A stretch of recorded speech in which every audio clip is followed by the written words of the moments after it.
saying open up Google and start looking to see. Yeah. Atomic batteries to power.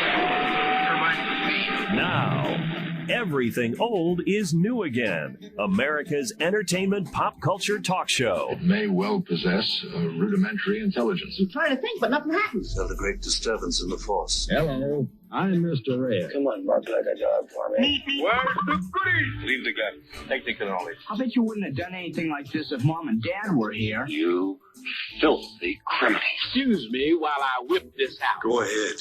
Make my day. Here are your hosts, Douglas Viviani and David Cohen. Hi, this is comedian Wayne Fetterman. I am the author of a new book called The History of Stand-Up, From Mark Twain to Dave Chappelle, and I am on Everything Old is New Again with Douglas Viviani and David Cohen. David Cohen, there's our man, Wayne Fetterman, who wrote the book on stand-up comedy. He would have been an interesting source for what we're doing now. Whether it would have been helpful or not, I don't know. Whether he would want to do it or not, I don't know. But we are here on Everything Old is New Again, doing and narrowing down 68 individuals to we now have the Elite Eight. And today we're going to determine who is the funniest of all time. I'm here with the rather amused David Cohen. How are you today? Yes, good. I'm excited. This is it. 73 shows have culminated in this final show to determine the funniest person of all time. And I do think we've had quite a bit of response. People are interested and angry and happy at the same time with what we're doing here. Including the guy who's been with us for the entire ride. Exactly. Our assessor at large, Dan Newberger. How are you? Doing great. That's always a fun thing to be part of. Again, Everything Old is New. What is your favorite name that I've called you so far? I know your least favorite was Droll. I hated Droll. Assessor at large working for you? I think you called me the magistrate at one. I think I was okay with that one. All right. It fulfilled my need to, study law, which I never did. There you go. I called him the assessor at large today. Assessor at large. What does that even mean? He's assessing what's going on. I know, but okay. Well, what does it mean? It means that he's on board. He's got a nickname for the show. He's happy to see. Such a thing? What's an assessor at large, though? What? We have Larry David. We have David Letterman. We have Richard I was Pryor, expecting a little more. Bob and being Ray. that we're choosing the funniest person of all time, that your descriptions would be a little Neil Simon, more in line with your, the quality Marx that Brothers, I've come to know. Will Ferrell, and Steve Martin.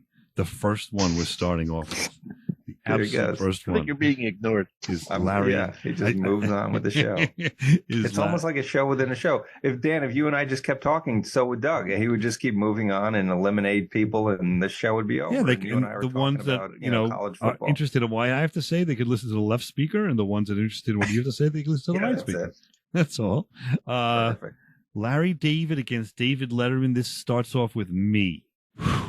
Okay, this is going to be tough. Larry David, we've talked about, and David Letterman, we've mentioned the originality of both. We've mentioned the idea that they both have had such prolific careers and length in time. I used to watch David Letterman religiously, if you will, every night.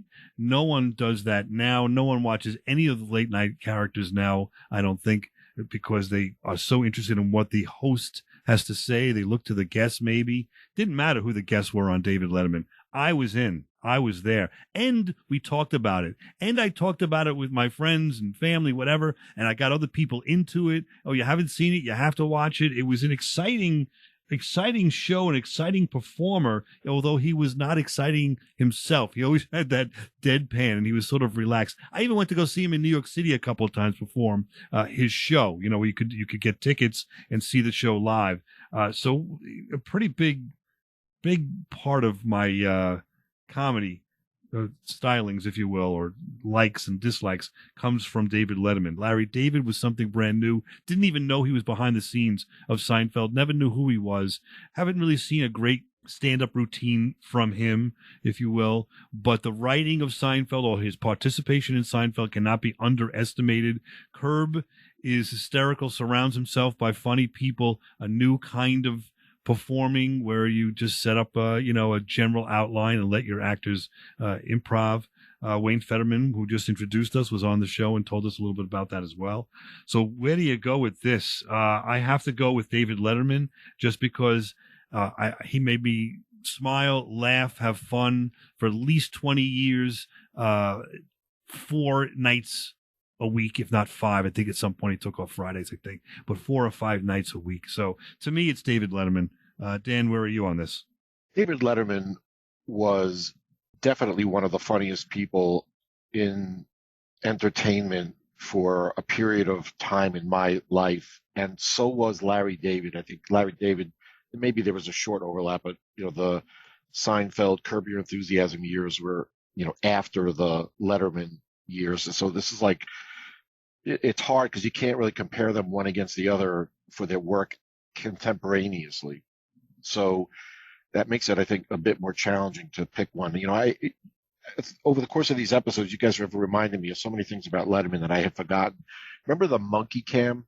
I was going to say the monkey cam on the last show. That's so funny you said that. It's crazy. I think I had mentioned previously in these discussions about the Alka-Seltzer suit, but he also did the Velcro suit, and he had so many things that were just off the wall crazy and that were funny to watch.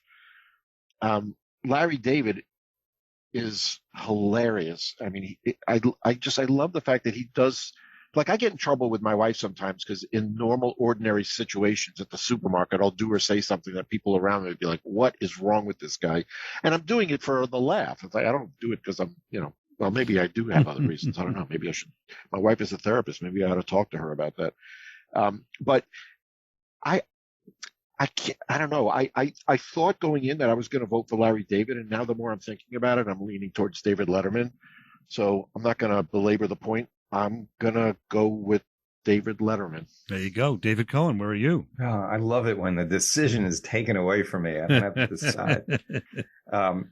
But I would agree with both of you guys. I would lean towards Letterman as well. Remember in the Letterman show that there would also be the shows he did where the camera would start rotating. Do you remember that? So at some point during the show, they were on the side. They were completely upside down. By the time the show was on, the camera would be right back where it was, but it would be a slow roll. And it was just so absurd and so funny. So that was just another memory that came to mind with him. Larry David, of course, in his body of work, how could you not? The only knock on Larry David, I think, is that as much as I love Curb, I think it's gotten to be a little redundant over the last few seasons. And he keeps coming back and doing another one. And I've not never, but I would say the last few have been like, okay, it's just like more of the same, not a knock against him at all. He did, he can make 8 more seasons and I'll still watch all of them. That's how good he is.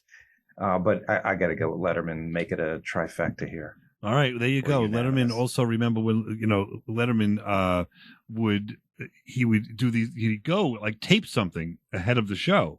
And he'd go to wherever it was, this hat place, the dollar hat place, or the best hats in New York City. And he'd go in and just have a routine with the people. Serious, they were serious, and he was just interviewing them, and it was so creative and so fun. So I'm gonna just reiterate that Letterman has won now against Larry David, who, by the way, wrote 62 of the Seinfeld episodes. So you can't underestimate the creative talent of that individual.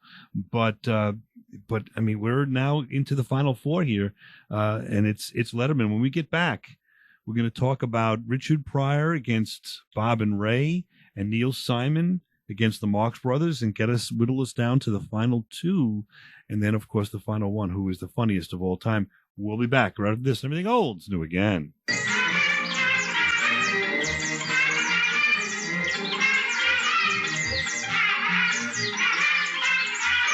You're listening to Everything Old is New Again, America's entertainment pop culture talk show with Douglas Viviani and David Cohen. Hi, this is Don McLean, and you're listening to Everything Old is New Again. Bye-bye, Miss American Pie. Do you remember that? Will anybody remember this? Who we select in our May Mayhem as Everything Old is New Again's funniest person.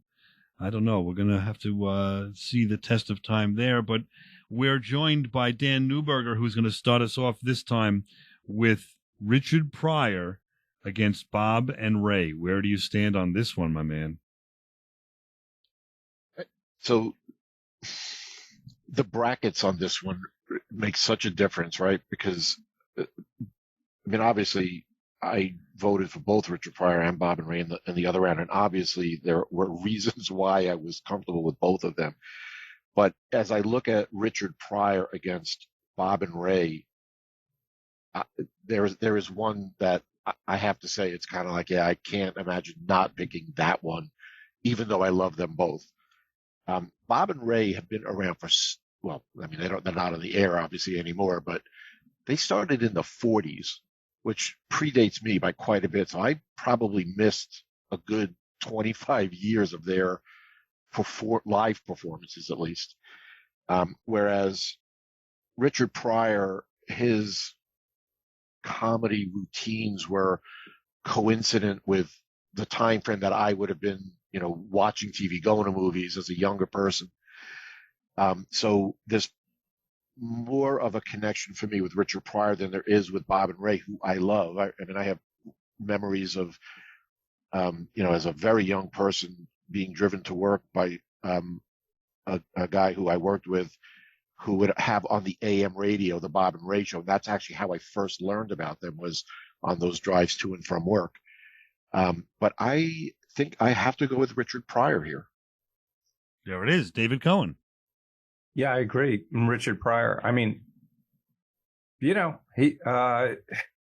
was more impactful, I think, on stand-up comedy and direction that comedy was taking at the time, and the influence in popular culture that he had, than Bob and Ray were, sadly, not to take anything away from Bob and Ray. But I got to go with Richard Pryor. He really just made me laugh a lot. And I think some of the choice there is because of the forum that Bob and Ray were in. Well, they were in from like 1948 to 1988. It was almost exclusively on the radio. They did perform sometimes live, but for the most part on the radio. And that may hurt them in this forum as well. And when you talk about, because we're really nitpicking here, trying to figure out some way to pick one act, if you will, versus another. And it's difficult to say, without talking about, like David just mentioned, the effect upon, let's just say, the culture of the day of these two acts. And certainly Richard Pryor had as much, if not more, than Bob and Ray did. I will never vote against Bob and Ray, but I've been outvoted, and that's totally fine. I get it. So it's Richard Pryor now. So who are you voting for? Well, I'm certain I would never vote against Bob and Ray, so it's Bob and Ray for me, for sure. Okay. But Richard Pryor wins. He moves on, so I get it. That makes sense on some level. Let's keep going. We've got Neil Simon against the Marx Brothers, and let's see. That's going to be Dave. You're starting us off on that one. Oh, gosh. Yeah. Wow. Yeah. Okay. So I'm going to go with the Marx Brothers here. Because I don't know. I don't know why. I'm just picking the Marx Brothers. I'll be totally honest with you. Because I could see them. I can't see Neil Simon. I know this may not be making sense at this point, but I don't know. I can visualize and find myself laughing much more at the Marx Brothers movies than I can at a Neil Simon play or a movie adaptation of his play. It's just me, but yeah, Marx Brothers. And that's an interesting point. It comes down to a writer versus performers. And certainly the Marx Brothers did write a lot of their own material too and performed it, of course, brilliantly. But Neil Simon could not perform.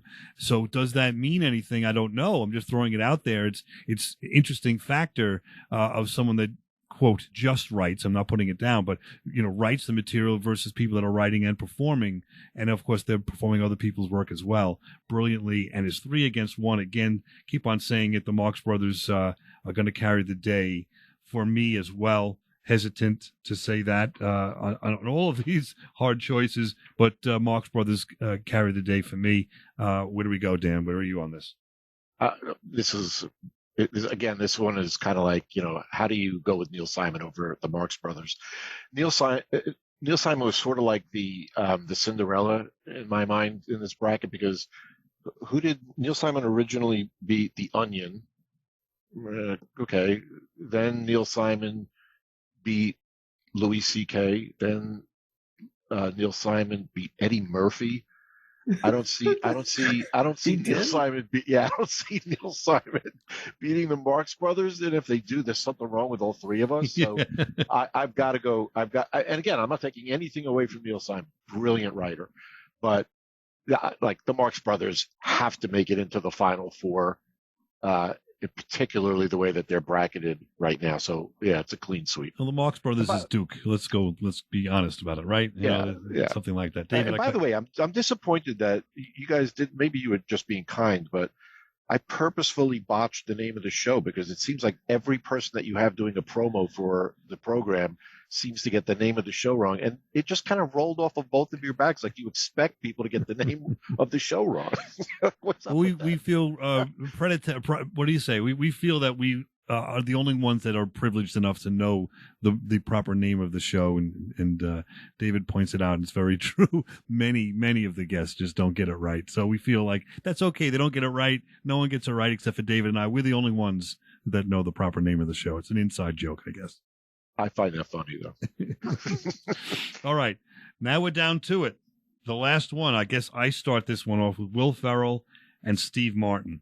And again, the brackets have a lot to do with this, because if you look at some of these brackets and some of these choices, Larry David over Letterman, if you would have put Larry David in, the Richard Pryor, Bob and Ray, I don't know. Just like, it's interesting to see, that roll of the dice, how it carries forward. It changes things. Here, Steve Martin and Will Ferrell, to me, as I've said previously, I mean, both of them could be and should be in the final four, if not the final two. So where do I go with this? They're similar in many ways in that neither of them done anything that I would say that I don't like. Neither of them have flopped at all in my world. Will Ferrell has a little more energy now. He's younger. Steve Martin had the energy in the 70s. He was a pioneer by filling Nassau Coliseum. Will Ferrell doesn't really do stand up. So that's a whole nother thing. But Will Ferrell was very creative on Saturday Night Live, as was Steve Martin, with the Wild and Crazy Guys and more, and on with that. Steve Martin is creative beyond Will Ferrell with the written word. So I'm just going to give Steve Martin the nod, if you will, on this one, because of the smidge more productivity of creating his own things in writing, and writing some of the material and his stand-up. But they're very close. But Steve Martin made me laugh a smidge more than Will Ferrell. But I mean, I could see it going either way. But I'm with Steve Martin on this one. Dan? Nope, you're not. Dan, you might be on mute. You muted yourself. No, I was thinking, isn't it David's turn to go second? Because I don't want to make this decision. I can go second. Yeah, go ahead. Steve Martin, Will Ferrell. For me, it's weird, because suddenly this one is very easy. I'm going to say Steve Martin. I think it's a gut. Steve Martin has made me laugh a lot more than Will Ferrell has or ever will. And Will Ferrell's funny, but Steve Martin. I agree with that. Dan? Thank you for taking the pressure off of me. I think I might have, and I'm mad at myself for saying this, but I might have gone with Will Ferrell, but I am very happy going with Steve Martin. Doug, to the point that you had made a moment ago, I think both of these guys could easily be the final two contenders. Mm-hmm. And right. They're both worthy of consideration at that level, but unfortunately they're meeting each other here in the Elite Eight. So, I'm okay with Steve Martin. All right, there we go. Do we have it? We have the final four. We have the final four. Letterman, the Marx Brothers, Steve Martin, and Richard Pryor. When we get back, we will find out from the final four to the two to the one who is the funniest of all time.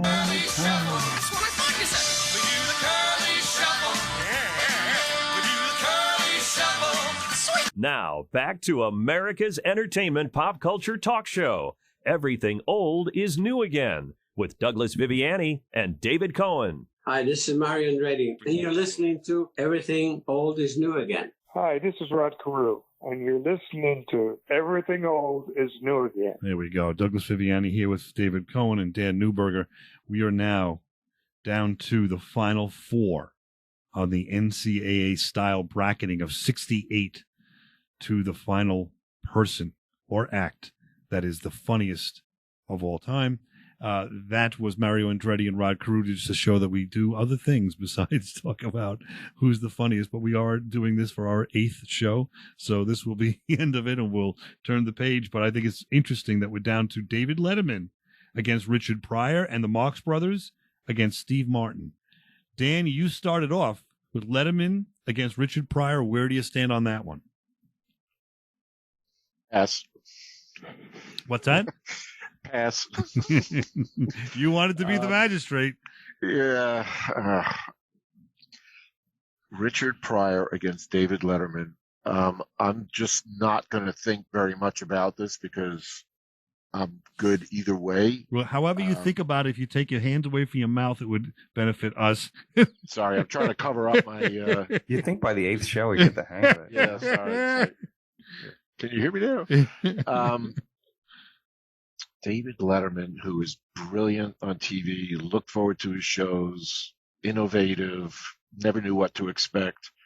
Richard Pryor, laugh out loud funny every time I saw him. I actually did enjoy him in the movies that he was in. I know you guys didn't love Silver Streak and maybe some of his other movies that were not big box office hits, but wow. I am going to go with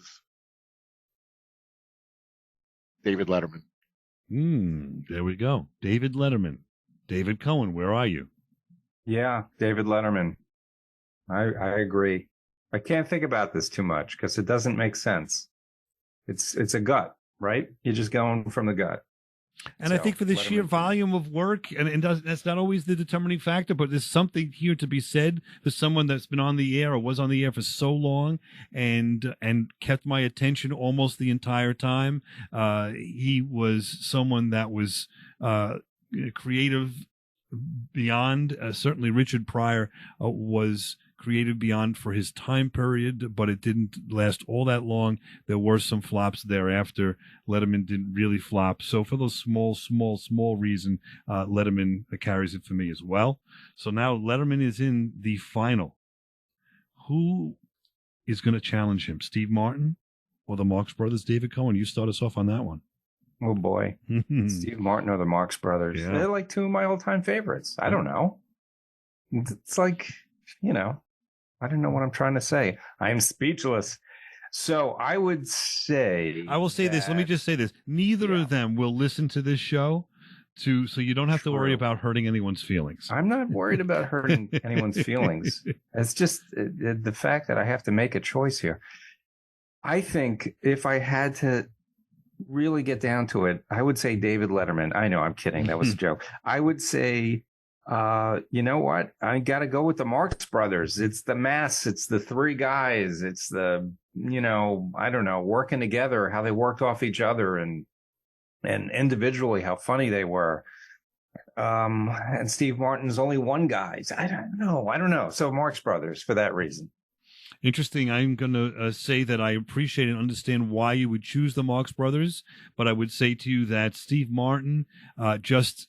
in my view, made me laugh more and for a longer period of time, was more creative, even down to, his banjo playing on the Muppet Show. To Steve Martin. I'm Steve Martin. I don't know if there's a time limitation. Let's just see what Dan does, if we have to challenge that or not. But right now, I'm going Steve Martin. Dan, where are you? So one Marx Brothers, one Steve Martin. Here we go.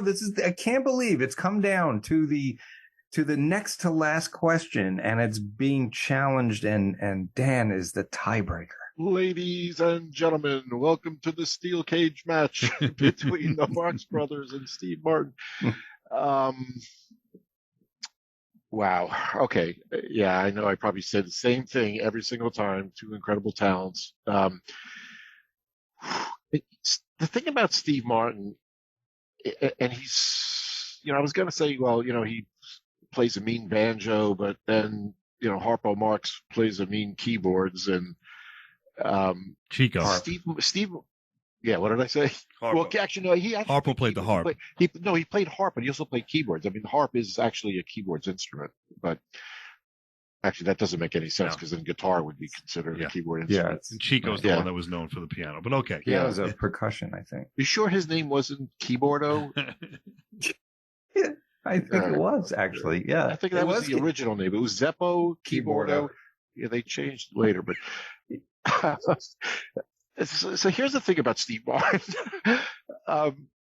Some of his humor is just so dumb. Like, my wife does not really like Steve Martin because she's like, he's like, it's all the same character. And while I disagree with that, I do understand what she's saying. Now, in fairness, the Marx Brothers also, there was sort of a set pecking order. Groucho was always the one that was, not the one causing the problem. Well, actually, that's not true, but I can see you meandering like crazy because you can't figure it out. Because I don't know which one to choose. So my answer is going to be Steve Martin, because you're right. The Marx Brothers are sadly long gone, don't have an opportunity to listen to this program. Steve Martin does. So in the likelihood that Steve Martin potentially ends up the winner here, and maybe having him do a promo and getting the name of the show correct, I'm going to go with Steve Martin. Well, I'll say this. Michael Elias is one of his friends, still in touch with him. I've interviewed him a couple of times, and has reached out to Steve Martin on our behalf in the past to say, hey, I was on the show, listen to this, whatever. And allegedly, Martin said, oh, that's great. It sounds great. So who knows? I'll send this tape to him if he wins, and maybe we'll get him on the show. Regardless, we're down to Letterman against Steve Martin. Letterman against Steve Martin. I start this off. Holy smokes. Can I just say that among the three of us, all right, we're the same age, basically, grew up in the same town. I'm not surprised it's David Letterman and Steve Martin, really. When you kind of cut through all the BS, these are the guys we grew up with, right? These were basically our comedy idols. And so I'm kind of not surprised we're here. And I'm not really that disappointed either, because it's a subjective point of view. This is not, right. We're not trying to say that this is the definitive list and we are right. We're right for the three of us. That is it. That is it. Yeah. We're not right for anyone else. So let's not be silly about it. But it's just here to discuss, for a discussion. My discussion, Letterman versus Martin, to me it's very hard, but it's clear Steve Martin is the man for me to carry the day versus David Letterman. And it's hard for me to say that because you've heard all the accolades I've given Letterman the entire time that we've been talking here. I don't have to say anything all over again. But Steve Martin just puts more of a smile on my face. Maybe it's the style of humor. It's more optimistic, more fun, more funny than Letterman, who's a little more deadpan, a little more sour or dour. I don't know. But regardless, Steve Martin carries the day for me. Dan? As I look at the final pairing here, it's actually a pretty easy choice in my mind, which I didn't really expect. I mean, there's no question in my mind Steve Martin wins here. And I'm okay with that, because when I think about who is the funniest person or the funniest act ever, I would have a hard time saying David Letterman was the funniest act ever, but I feel a lot more comfortable saying Steve Martin was the funniest act ever. And again, not to take anything away from any of the people that we've talked about, because they're all brilliant in their own right. And on a different day, even the three of us probably come up with a different final answer, or, potentially at least. But I have to go with Steve Martin over David Letterman. I love Letterman, but I think Steve Martin has to win this one. There we go. David Cohen, do you have a demur on this? I do actually, even though we've now said Steve Martin is the funniest person of all time. And I would not say of all time, because we've not done anything beyond like 1920. It could have been somebody funnier all through the world. Okay, Aristophanes against Steve Martin. This is of all time, yeah. All right, for all intents and purposes. And when it's the funniest person. I don't look at it as an act. I think it's just who inherently to me is the funniest person. And it's, again, how do you choose between these two guys? But I would give the slight edge to David Letterman just because he was unpredictably funny. And I have to give that edge to Steve Martin, who was consistently funny, but, kind of stayed in a comfort zone, which worked for him and still does to this day. But Letterman was just completely out there, and you never knew what was going to come up next. So, but there you have it, guys. This is it. All right. Now, when we get back, we're each going to have an opportunity to challenge that win with one individual and to determine who is the funniest of all time. But that's just a challenge. We have selected Steve Martin as the funniest of all time. We'll be back. We have done one time on Everything Old is New Again. We'll be back right after this.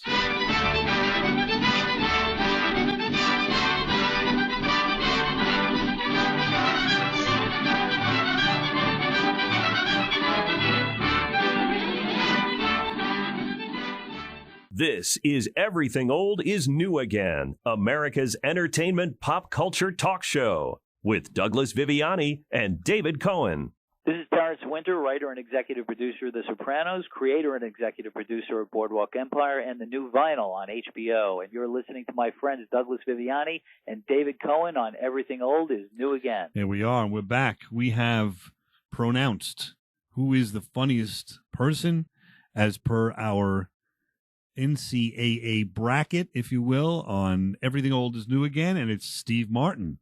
And so we will see if we wild can, and crazy guy. Yeah, we'll see if we can reach out to Steve Martin through our various channels and see if he would like to come on board or write us a note or anyway respond to the fact that we have selected him the funniest, at least, of 68 people that we have chosen. Now, however, there's been a lot of mumbling and bumbling around here, and people have been sort of saying, well, that's fine and good. You mean mumbling and grumbling? Yes. Well, no, some people were bumbling as well. I think we were bumbling. Yeah. I think we were bumbling. So, but the question is there someone from the first round, if you go back to the original first show of this 8-show series, where actually we did it in 2 shows, I believe, where we eliminated from 64 to 32. So out of the 32 losers, if you will, from the first brackets, is there someone, and because sometimes it's not fair, the brackets are just not fair, they're chosen randomly, and is there someone that you feel should at least have been, let's go this way, to the final 4? All right, let's at least say that, or maybe challenge for the funniest of all time. We'll take mine first, only because it's, I don't know, I want to leave Dan's and David for later, because there's some good arguments there. Mine is Sid Caesar. He was eliminated first round, and he was eliminated by Don Rickles.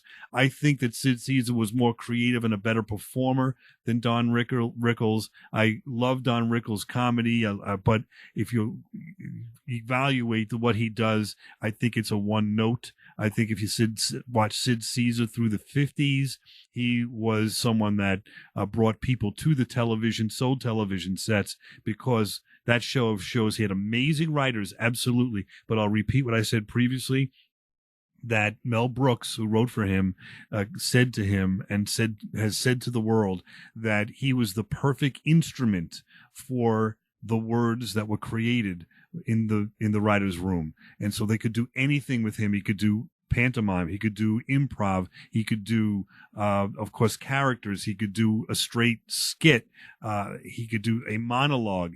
All of these things in my world brilliantly. And if I think he lost first round in some level, of course, because of Don Rickles, which is a juggernaut. I don't challenge that. But also in some level, I don't think everybody really has seen his work, because it's never rerun, and you'd have to go out of your way to go to YouTube to watch his work. But I suggest that if you do that, you'd at least give him the nod that, you know what, he got burned here because 2 things, because of Don Rickles and because maybe his work is just not out there to be seen. So that's mine. Let's go with David first, or second, I should say. Who's an individual or group that you think would challenge Steve Martin as the funniest of all time? Well, first is Monty Python. I still can't believe they didn't make it past the first round. just the variety of sketches they did and how funny they were individually between the TV show that ran for several seasons and the movies they made. Just some of those guys individually, I think, could have been on the list. You know, John Cleese, Terry, Gilliam. Yeah, exactly. Eric Idle, any one of them really. And as a group, they were just such a force and so influential. So I'm surprised that they didn't make it past the first round. And I forget who they lost to. They lost to Mel Brooks. To Mel Brooks. All right. So it's understandable on some level, right? A really bad draw. Right. But I would say even as great as Mel Brooks has been and all the movies he's written and produced, I still think I laugh harder at Monty Python than I do at the Mel Brooks stuff. So that would have been my choice. Wow, that's really opens the door for some great discussion. I'm sure off the air to anyone that's listening. Which we don't have time for, but thanks, Dave. We could continue on a ninth show if you want. But hey, Dan, how about yours? You have somebody else that you know that you feel should challenge here. Yeah, I mean the challenger that I think that I'm shocked that they got knocked out in the first round, but again, it's just because of the bad draw. Got no respect from either of the two of them. Rodney Dangerfield. And who did he lose to? He lost to Pryor, who went to the Final Four. So it's not like he lost to someone that was. But that's a bad draw too. You know? Yeah, that's what I'm saying. That's the point. How do you like? I mean, I could easily see a conversation between Rodney Dangerfield and Steve Martin as you know the top two.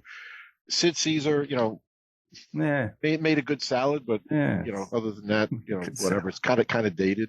Monty Python, I also love it. You know, I remember watching them on PIX at midnight in the 70s. They would be aired in New York. You know, I still every once in a while will break into a silly walk or you know one of the skits from Monty Python. So I get that one more than I get Sid Caesar. But to me, Rodney Dangerfield, how did we knock him out in the first round? What's wrong with us? Right. And Jerry Seinfeld. I'll throw another one out there. How did he get knocked out in the first round? Well, Seinfeld was knocked out by Will Ferrell. All of these parties were knocked out by people that went to at least the Elite Eight.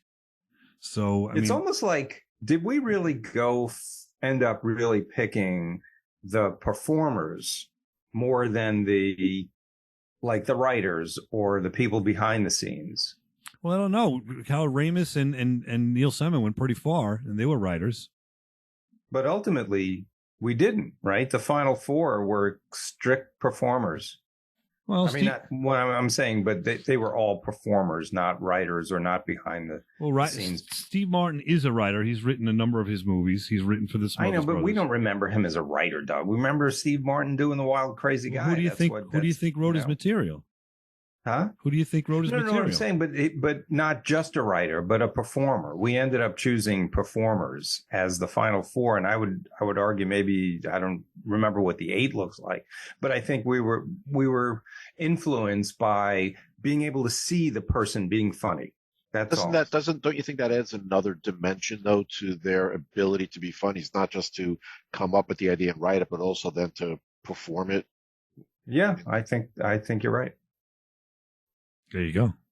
So that's it. So now I would suggest that if we were to revisit this, and I don't care, all the way down the line, 2 years, whatever, some good period of time, and I think you're agreeing on some level, I throw this out there, if we were to take the same names even and put them in a hat and pull them back out with different drawers, I think you're probably going to get at least 3 out of the final 4 different names, if not more. Could be. And again, this is subjective, and it's subject to, and let's not forget, it's an NCAA bracket. We're not just talking at a bar doing it, which again would have another result, I bet, right? This after a few beers, yeah. Yeah, probably. I mean, this is the thing. It's brackets. It's so and so against so and so. This is part of the game. It is a game, and that's what happens with the NCAAs. Does always the best basketball team win? I don't know. Maybe there was a team in the Elite 8 that could have won the whole thing but was knocked out by somebody else, right? I mean, this is part of what it's all about. It's imperfect. But we did the best we could. I think we came up with a respectable result. May not be the best result, but it's the best. It's respectable, and there are people that are going to talk about this show and hate us for it. There are going to be people that like us for it, but the bottom line is they're going to be talking about all of these shows. As Dan, you've seen that, right? From the responses you've gotten. I was just going to suggest, forget about what we came up with. I would tell you that if you and your friends sitting around the dinner table or whatever, just ask the question, who's the funniest person or the funniest act ever? Everybody's going to have a different opinion, and everybody's going to argue for 16 different people to be under consideration, and there'll be very little overlap. Well, maybe some overlap, obviously, but it is really hard to pick the funniest person when there are so many people gifted as comedic talent out there in the world, which is a wonderful thing for us. We all appreciate humor, so it's great that there's so many people who make us laugh. That's a great thing. The thing. whole thing, it shouldn't be that serious. It's good, clean fun. We're just here to have a laugh and talk about serious. It did, isn't it? It's weird. It got a little serious at the end. We're taking this very seriously. Yeah. And I just want to say one last thing, and because this was a big effort on our part. So I'm going to pat us all on the backs a little bit here. This was a humongous effort. We started with hundreds of names. Mm-hmm. And Doug, you was the driver behind all of this, cracking the whip, and me and Dan trying to get our results back and coming up with all the clips, and the master of ceremonies taking crap from me and from Dan, and just a great job, Doug. And Dan, just the dedication, staying with us all through 8 shows. I was right when I said to Doug that there's definitely something wrong with you. So 100%. But you know what? Any opportunity I get to give crap to Doug Viviani, I am all in 100%. And I think that's because know that I'm gonna fight back a little bit. I'm not just gonna roll over. It's all and nothing is taken seriously in terms of ego and whatever. It's all good, clean fun. That's why we're friends for all these years, and that's why you certainly will be invited back again and again, because you do a great job. At the very least, organizing everything on the spreadsheets, and sending them out by email, and the brackets and all of that, it's a little bit beyond my expertise. I would be doing it in handwriting. So thank you both. It does take a lot, David. You're right. It took a lot for all of us to do this, to sit down and also, for whatever it's worth, you got to crack the whip a little bit during the show, because we got to move it and get to the next group. Sure. Otherwise, it would go on to 10, 12 shows, right? And I think 8 is enough. 8 is enough.